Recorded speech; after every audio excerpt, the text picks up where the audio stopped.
بسم اللہ الرحمن الرحیم. السلام علیکم every one and welcome to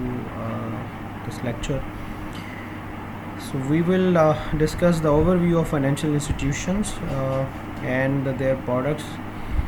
and we will definitely try to bring a good comparison between the conventional and Islamic financial institutions. So primarily we will talk about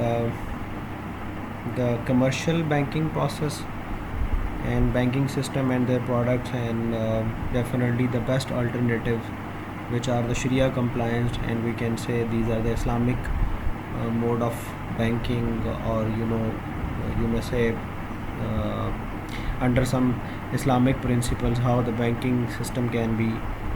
redesigned, right? So if we talk about the objectives of this lecture, we can simply say that the purpose is to understanding how conventional financial institutions are affecting individuals, firms, societies, economies, and states. Definitely, in our discussion, we will try to give examples that how the current mode of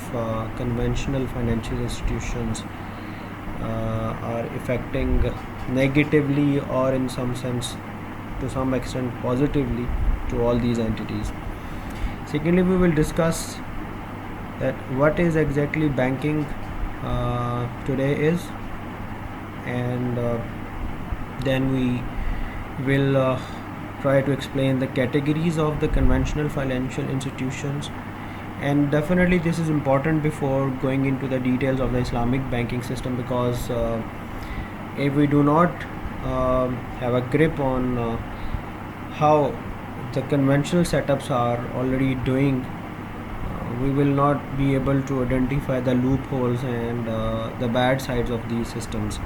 and for which definitely we are looking or putting our effort for the Islamic banking system. So later we will discuss the structure of Islamic banks, and then we will discuss about the financial markets and instruments which are based on Sharia rules and principles. Dear students, this video may take 2 or 3 parts. Definitely I will mention while listing these videos that how many parts this topic may have, right? So let's move to the discussion. So it is important to discuss what exactly the banking is, right? If I talk about the word, this bank, it was derived from the Italian word banco, اور اس کا مطلب basically تھا ایک shelf کو کہا جاتا تھا جس کے اوپر جو منی ایکسچینجرز تھے وہ کوائنس کو ڈسپلے کرتے تھے، اور اس کا پرپز یہ ہوتا تھا کہ انہیں ایکسچینج کیا جا سکے for some reasons, for some purposes. اور غالباً بک مینشن کچھ ایسا ہی کرتی ہے کہ یہ جو بینک کرپسی کا جو لفظ یا بینک کرپٹ کا جو ورڈ انٹروڈیوس ہوا ہے، یہ وہیں سے انٹروڈیوس ہوا ہے جہاں پر if that bench becomes broken، تو یوزلی یہ ایسوسیٹ کیا جا رہا ہے. بہرحال that doesn't mean a lot for us here. We are more concerned what the banking is, right? So if we talk about the bank, we can simply say that it is an institution which is authorized to take deposits for the purpose of extending long and short term finance facilities. I mean لوگوں کی یا individuals کی یا multiple جو اینٹیز ہیں ان کی جو financial needs ہیں ان کو پورا کرنے کے لیے یہ ایک ایسا ادارہ ہے جو آتھورائزڈ ہے. If we talk about its history, we can simply say کہ ہمیں جو بینکنگ کی پریکٹسز ملتی ہیں سنس بیک 575 بفور کرائسٹ، تو ہمیں یہ قبل مسیح کی کچھ مثالیں ملتی ہیں جس میں انیشلی جو بینکنگ پروسیس تھا، نو ڈاؤٹ ہمیں آج تک تو یہی پتہ ہے کہ گولڈ اسمتھ سے اس کی کہانی سٹارٹ کی جاتی ہے، لیکن پرائمریلی اس سے پہلے جو ٹیمپلز تھے وہ ایز اے ٹریئریز یوز ہوتے تھے. ٹھیک ہے, so we simply say that people were used to deposit their money in temple treasuries, اور وہیں سے ان ٹیمپل سے افراد کی اور جو مجموعی طور پر, انفرادی طور پر یا اسٹیٹ لیول پر مالی معاونت چلتی تھی. ٹھیک ہے, but later on these responsibilities take a shift from temples to the purely banking institutions. Similarly, we have also example of goldsmiths in the medieval England, جہاں پر انیشلی ایکسیپٹ کیا جاتا تھا گولڈ کوائنس کو ایز اے ڈپازٹس, اور ان gold coins کی behalf پر وہ جو gold smiths سے وہ اپنی ایک سرٹن ریسیٹ ایشو کر دیتے تھے ڈپازیٹرس کو, جو کہ کلیمنگ ریسیٹ ہوتی تھی. آئی مین ٹو سے آفٹر سرٹن ڈیز اگر وہ ڈپازیٹر واپس آتا وہ اس ریسیٹ کو شو کرتا تو اسے اتنے نمبر آف کوائنز مل جاتا تھا. تو definitely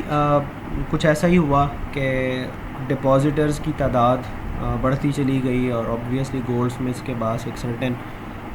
deposit of coin build ہونا شروع ہو گیا. اینڈ دے فائنلی, اب ہوا یہ کہ گولڈز کو ہینڈل کرنا اور کیری کرنا تھوڑا سا مشکل تھا, تو وہ جو ریسیٹس تھیں جو ڈفرینٹ گولڈ اسمتھس کی تھیں, they were being used as the slips for the settlement of the liabilities by the different people, right. تو اگین نتیجتاً ہوا یہ کہ اگر 100 پیپل ہیں اور انہوں نے اپنے ڈپازٹس رکھوائے ہیں, اور ان میں سے آن ڈیلی بیسس لینے والوں کی تعداد, واپس لینے والوں کی تعداد مختلف مقدار میں 10 15 20 25 تھے, تو آن ایوریج کوئی 70 ڈپازیٹرس کی جو کوائنس تھے یا گولڈ تھا وہ ڈپازٹ آن ایوریج رہنا شروع ہو گیا. And finally they use that deposit on their own behalf, on their own credibility, to lend into the market, and they were certainly charged some interest for that, right. تو ظاہری بات ہے وہ اس کے بدلے سود لیتے تھے. اور بہرحال ہمارا چونکہ یہاں پرپز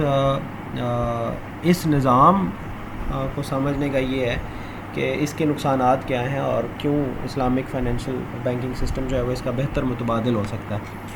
اور وہ اللہ تعالیٰ کی خوشنودگی اور ان کی رضا کے خلاف نہیں جائے گا. ٹھیک ہے, سو ڈپازیٹرز started using these receipts for the settlement of their liabilities, right. And if we talk about the modern banking system, تو we simply say that کہ جناب جو یہ ایک ایسی اسٹیبلشمنٹ ہے, ایک ایسے انسٹیٹیوشنز ہیں جو کسٹوڈین بنتے ہیں کس چیز کے, منی کے. کہاں سے آتی ہے, ان کسٹمرز, ان انڈیویجول سے, ان اینٹیٹی سے جن کے پاس فنڈ سرپلس میں ہیں, اور وہ اس کو پھر اپنے بہاف پر لینڈ کرتے ہیں ان لوگوں کو, ان انڈیویجولس کو, ان کمپنیز کو, ان انسٹیٹیوشنس کو جو کہ ان نیڈ آف فنڈ ہے, انہیں فنڈز ریکوائرڈ ہیں, اور اس کے بدلے جن کو یہ لینڈ کرتے ہیں ان سے یہ انٹرسٹ چارج کرتے ہیں, اور پھر اس انٹرسٹ میں سے کچھ پورشن اپنے ڈپازیٹرز کو ایز اے فکس ریٹرن اور نان فکس ریٹرن شیئر کرتے ہیں, اور باقی کا جو پورشن ہے وہ ایز اے اسپریڈ اپنے پروفٹ کے طور پر مینٹین کرتے ہیں. سو پرائمریلی اگر میں سادی بات کہوں تو میرے بھائی جتنے بھی کمرشل بینکس ہیں ان کا جو ایکچوئل سورس آف انکم وہ اسپریڈ ہے جس کے درمیان وہ پلے کرتے ہیں. آئی مین 8% کے اوپر ڈپازیٹر سے فنڈز لیتے ہیں اور 14% کے اوپر اگر لینڈ کر رہے ہیں, تو ڈیفینیٹلی یہ جو 6% کا اسپریڈ ہے that is their profit actually.